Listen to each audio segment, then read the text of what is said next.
हाय बच्चों, आज जो है मैक्रो इकोनॉमिक्स का चैप्टर नंबर 7, जो कि चैप्टर का नाम आप लोगों को पता है कि एग्रीगेट डिमांड और एग्रीगेट सप्लाई से जुड़ा हुआ है। तो उसके अंदर वो सब चीज़ें जो अभी तक हमने पढ़ी है, तो उसके लिए थोड़ा सा रिवीजन ये है कि एग्रीगेट डिमांड क्या होती है, उसके कंपोनेंट्स क्या होते हैं। लास्ट वीडियो में हमने चार्ट्स पढ़े और जो है एग्रीगेट सप्लाई क्या होता है। तो उसी से जुड़ा हुआ एक नया मुद्दा और आज हम स्टार्ट करने जा रहे हैं। और प्लीज़ इस वीडियो को देखने से पहले चैनल को सब्सक्राइब करें और वीडियो को लाइक करें।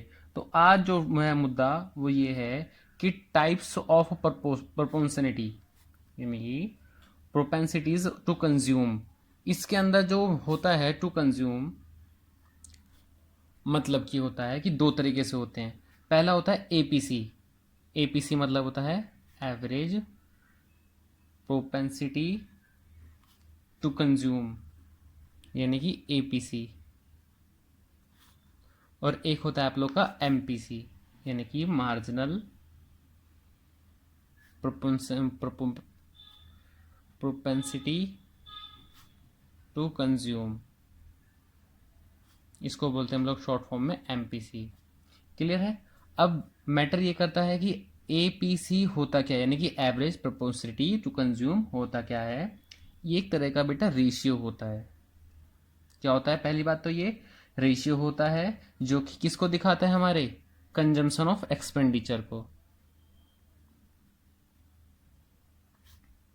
कंजम्पशन ऑफ एक्सपेंडिचर को दिखाता है किसके रिगार्डिंग? लेवल ऑफ इनकम के अकॉर्डिंग। यानी कि अगर एपीसी को डिफाइन करना हो तो आप ये बोलोगे कि एवरेज जो प्रोपोर्शन कंज्यूम होता है कि refer to the ratio of the consumption of expenditure to the corresponding level of given income. और एपीसी का जो फॉर्मूला होता है वो होता है C/I, यानी कि कंजम्पशन ऑब्लिक इनकम। और हम इनकम को जो है आप लोगों को पता है कि वाई के नाम से भी डिनोट करते हैं। तो उसके लिए थोड़ी सी एक टेबल देखने वाली बात है। तो टेबल ये है कि मान लीजिए कोई इनकम का ग्राफ गिवन है और उसके रिगार्डिंग हमारा कंजम्पशन गिवन है। भाई तीन तरह की सिचुएशंस हो सकती हैं। जीरो, क्योंकि मैंने आप लोगों को हर वीडियो में बताया कि अगर हमारी जो इनकम है वो जीरो है तो कंजम्पशन फिर भी क्या रहेगी, हमारी पॉजिटिव रहेगी। और एपीसी का फॉर्मूला क्या होता है बेटा आप लोग का? C/Y, यानी कि C/I या फिर Y। और मान लो हमारी इनकम इंक्रीज कर गई 100 से, तो ये कितनी हो गई? 120। ध्यान रखना, इनकम कम है और खर्चा हमारा कैसा है? ज़्यादा है। और C/Y करेंगे तो हमारा आंसर कितना निकल के आएगा? 1.20। क्लियर है। वहीं मेरी इनकम थोड़ी सी और बढ़ गई और मेरा खर्चा कैसा हो गया? और बढ़ गया। देखो 200 डिवाइड बाई 200 इक्वल टू क्या हो जाएगा हमारा? 1। क्लियर है। और एक है हमारी 300, यानी कि इनकम और बढ़ गई और खर्चा जो उतना नहीं बढ़ा जितनी हमारी इनकम है, खर्चा कम बढ़ा। तो 300 यानी कि 280 डिवाइड बाई 300। तो अब जो हमारा ये एपीसी है वो एक से हमारा क्या निकल के आएगा? वो हमारा कम निकल के आएगा। एक है यहाँ इनकम हमारी और बढ़ गई और ये हमारी कितनी खर्चा कितना बढ़ा? 360। तो हम इसको और डिवाइड करेंगे तो कितना निकल के आएगा? 0.90। तो हमारा और घट गया। तो अगर मैं इसी चीज को जो है वो अगर इसके इंपोर्टेंट्स पॉइंट लिखने चाहें तो इंपोर्टेंट्स पॉइंट्स देखना कैसे कैसी होंगी। तो इंपोर्टेंट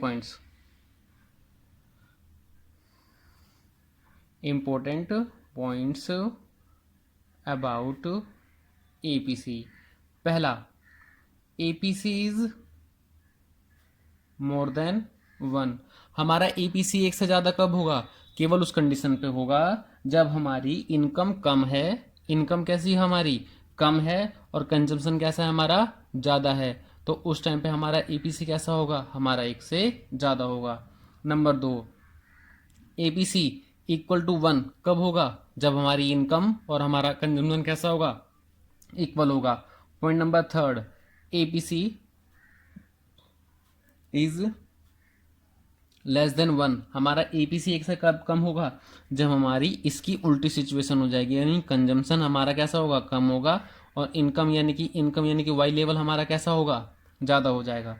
पॉइंट नंबर 4 कि APC fall with increase in income. देखो बच्चों, ये मैंने टेबल बनाई थी।